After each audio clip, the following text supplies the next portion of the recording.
Okay, now we go to the frequently requested tumor markers. Okay, first we have here your alpha fetoprotein. So, alpha fetoprotein is actually your carcino-oncofetal antigen. So, they're basically being produced here by our liver germ cells, primarily up to 14 weeks age of gestation.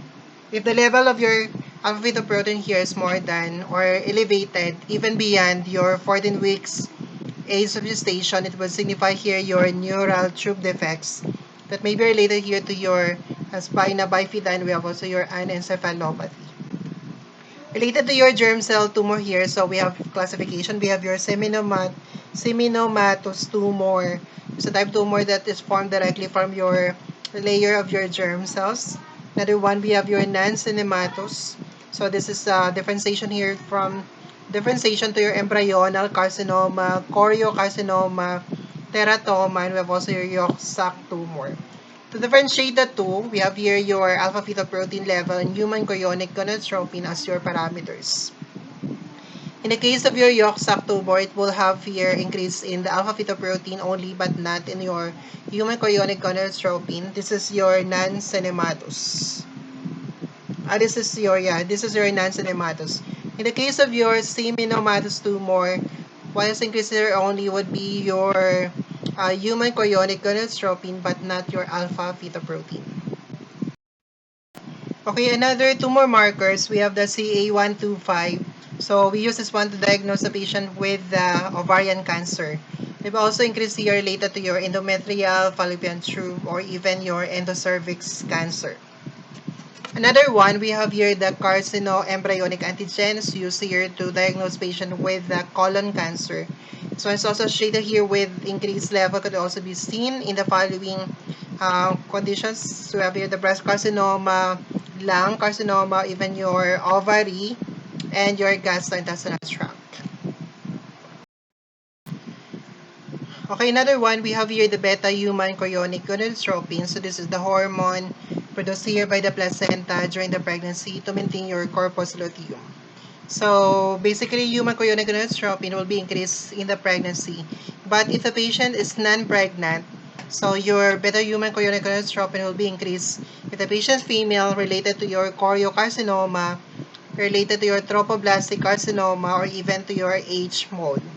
For the male, increased level of your human chorionic gonadotropin will be related to your testicular cancer. And we have also here the prostate-specific antigen. So basically, this is the antigen marker that's being produced here by the prostate.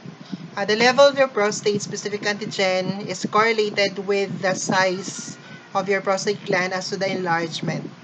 Okay, so this is non-specific here for the prostate cancer. We need to consider here other conditions. Like for example, prostate gland is enlarged in the following conditions. Number one, we have here the prostate inflammation, prostate infection, benign prostate hypertrophy, or even your recent ejaculation. So all this one would have an increased result of your prostate-specific antigen. That's why you need to correlate with other conditions here or other tests. You could diagnose a patient to have the prostate cancer by taking consideration the level of your free prostate-specific antigen level in relation to its bound form, taking that one as a ratio. The bound form is bound here to other substances, bound to your alpha-1 anti-chymotrypsin, or even bound to your alpha-2 macroglobulin. If the level of your free over bound here is ratio is more than 0.5 nanogram per ml, let's try to increase every year, so it will signify the patient here to have the prostate cancer. Okay, and lastly, we have here the different treatment option here for the treatment of your cancer. We have your immunotherapy. We divide your immunotherapy here as the passive, and we have also here the active. So when we speak about again the passive, you are already giving the patient here with the passive immunity.